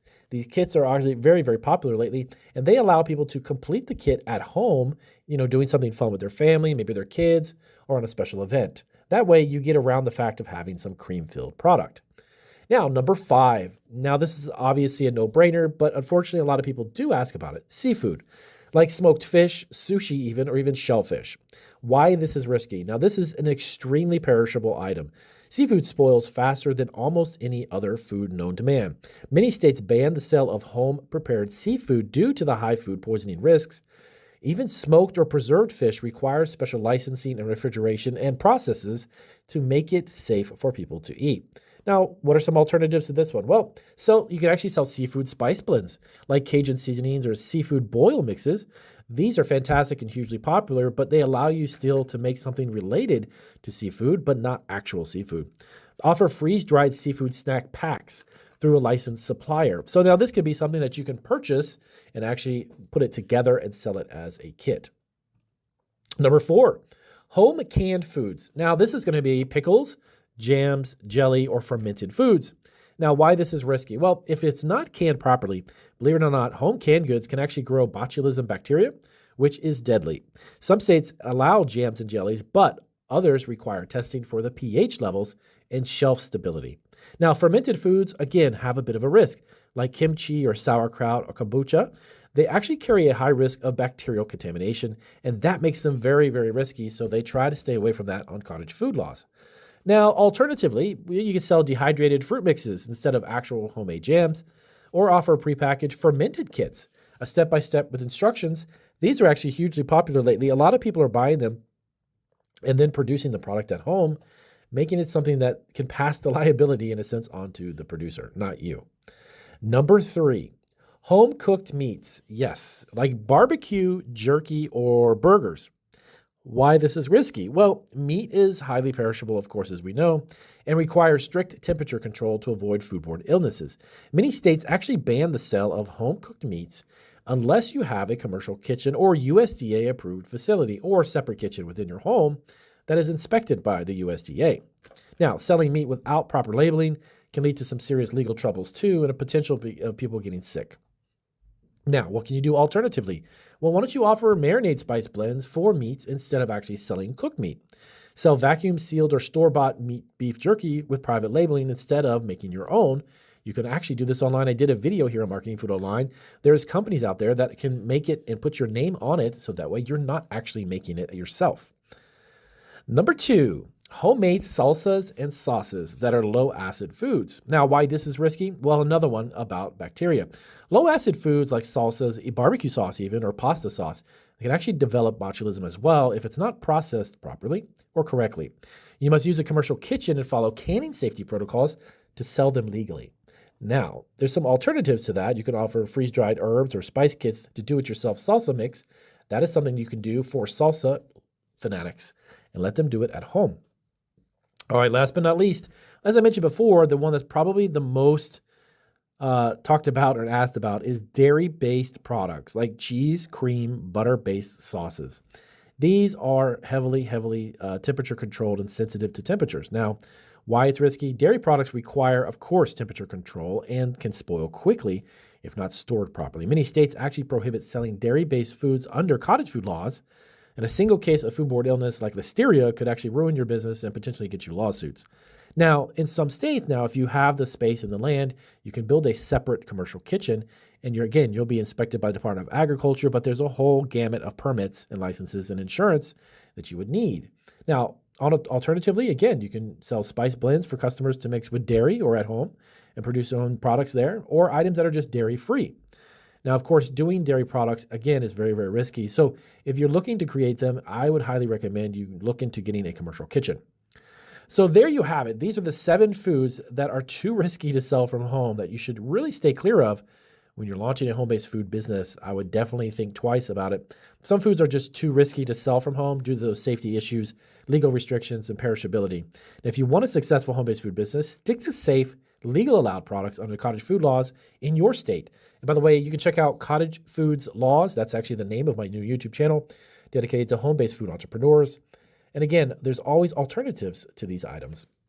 All right, if you like this, definitely give me a big thumbs up. If you have questions about this video, let me know. Ask me. We will definitely get to it, and I will see you guys in the next video. All right, so what is the best small food business to start? And what is the best food to sell from home? Well, if you're looking for home-based food business ideas, I'm actually going to give you the 5 food businesses that you can start this weekend on a very low budget. I'm going to break each one down and explain how much they cost and how to market it and everything else in between. So welcome to Marketing Food Online. It's Damian Roberti. So in this video for Marketing Food Online, we are going to dive into just that. I'm going to give you 5 specific things you can begin to sell this weekend. And what I mean by that is that it doesn't take much money to do, and they're hugely profitable. And I'm going to dive into it just now. Now, these are in no particular order. I'm going to give you them 1 through number 5. You can actually mix and match or even do all of them if you're interested in doing that. But it's definitely something that you could do on a small scale and get the wheels moving in profitability. So if you want to start a profitable food business, but you don't want to wait months to launch, there's some good news. You don't need a storefront. You don't need a food truck. You don't even need a big budget to start making money with food. Here are 5 specific food businesses that you can actually start this weekend with low startup costs, simple supplies, and high profit potential. Number 1, as always, the king of the king, home-based baking businesses. Why it works? Why does it work so well? Well, baked goods sell fast and they are huge profit margins. And most states allow you to sell from home under the cottage food laws, making it super easy. How to get started, Damian, by this weekend? Well, you want to pick 2 to 3 best-selling items. Now, these could be things that you enjoy making, or if you're simply looking for profitability, teach yourself to make them because, to be honest with you, it's not rocket science. We're talking about cookies, cupcakes, brownies, banana breads, and more. Something that's hugely popular right now are those mini loaves that people are selling in droves. I actually went to Facebook yesterday and found a group of sellers, 250,000 members, people who actually sell from home those little mini loaves, and those are hugely profitable. Set up pre-orders on Facebook or Instagram. Taking orders for this weekend, limited spots available. These are the types of things you can do within your zip code, literally, and in your community. Get people excited about and aware of what you're doing. Go to Facebook, create a Facebook page, very simply, put up the type of items, take some images and photos, and you're ready to rock and roll. You can sell at local farmers markets. You can do pop-up events. And here's a little bit of a pro tip. You want to offer dessert boxes or themed treats for special occasions to boost sales. Now, profitability potential, anywhere from an additional $500 to $3,000 per month in additional funds to your pocket selling this product. All right, so number 2, homemade jam and jelly business. Now, why it works. People absolutely love homemade small batch jams. It's a huge market seller, no matter what state you're in. And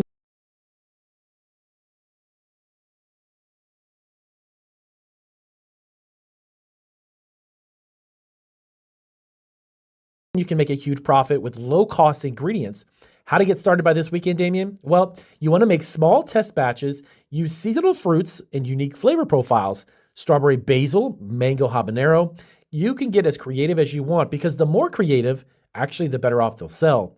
Design simple labels and branding. You could actually print at home or use local print shops to create your unique labels. By the way, I actually have a video. Check out the link down below. It shows you exactly how to create your own labels from home. Again, you want to sell in Facebook groups, at local events, or even partner with local coffee shops or eateries to sell your product. Now, here's a pro tip.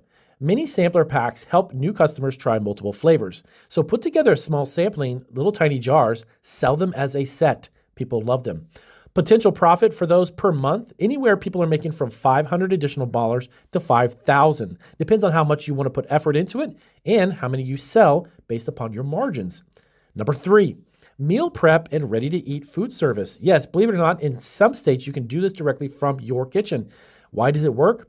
People pay for convenience, and meal prep services generate repeat weekly customers. Now, how to get started by this weekend? You want to pick a niche. This is the most pivotal part. Find keto meals, family dinners, gym-friendly high-protein meals. Offer a simple menu about 3 to 5 meal options for pickup or even delivery. You also want to take pre-orders by Friday and deliver them on Sunday or so during the weekend. This is a great way to accumulate orders and do it all in one big batch. Here's a pro tip. Meal bundles for easy upsells. 5 meal pack, 10 meal pack. You can see where I'm going with this. So these will generate even more revenue. There are people creating meal prep businesses from home with profits anywhere from $1,500 to $10,000 a month as a side hustle. Keep in mind, guys, as I go through this list, you don't have to have a lot of technical skill, certifications, degrees, and all of that jazz. That's something you don't need to have. You just need to have a love for your food making. Pick one of these items and then start to do it. Number 4, homemade spice blends and seasonings. Now, why does it work? Spices last longer than perishable foods. They have a low production cost and everyone needs them because everyone spices some type of food every single day. How to get started this weekend? Create 2 to 3 signature spice blends. Barbecue rubs, taco seasonings, gourmet salt blends. They are hugely popular. And even when they become niche inside of small micro batches made from a small kitchen, they become even more enticing. Package in small glass jars or even resealable bags. You can sell these on Etsy, Facebook groups, or local markets. Here's a pro tip. You want to bundle spice sets for gift packs and holiday sales. Potential each month, anywhere from $500 additional dollars in your pocket to $4,000. I actually saw a video a few days ago on YouTube. Somebody was doing this from home and was making $6,000 a month. Number 5, one of the biggest margin things on the planet Earth is gourmet popcorn business. Why does it work? Popcorn is cheap to make and has a huge markup. People love fun, flavored snacks, and popcorn, no matter what event you go to, sells like crazy. How to get started by this weekend, Damien? Well, you want to make 3 to 5 unique flavors. Caramels, spicy cheddar, cookies and cream, or even birthday cake. They now have an enormous amount of popcorn seasonings on the market. I actually saw a website that had over 50 different popcorn seasonings. You have an opportunity to make big time profit going to events. Package in small or even large bags. You want to offer variety packs for even better upselling. You want to sell at local events, coffee shops, even through social media, like again, Facebook groups. Look at locally centralized in your zip code and start to promote it. Here's a pro tip. Popcorn tins make great holiday and even gift ideas, perfect for year-round sales. Potential profit for you each month, anywhere from $500 additional bucks in your pocket to over $8,000. I actually saw a video about a week ago again on this, and I saw a popcorn gentleman and his wife going to local events. They were making $10,000 a month going to different events on each of the weekends. So, final thoughts. Starting selling food this weekend is something you can do. You don't need a restaurant, food truck, or even a huge budget to start with, and you make money with food. Pick one idea, start small, and get your first customers by this weekend. Baking business, focus on selling desserts online and at markets. Jam business, make small batches and sell locally. Meal prep business, offer pre-orders and weekly meal plans set to renew every week. Spice blends, well, package custom flavors and sell them online. Popcorn business, high margin, easy to sell flavored snacks. So which idea excites you the most? Drop a link down and comment down below. Let us know what you might be opening by this weekend, and I'll see you on our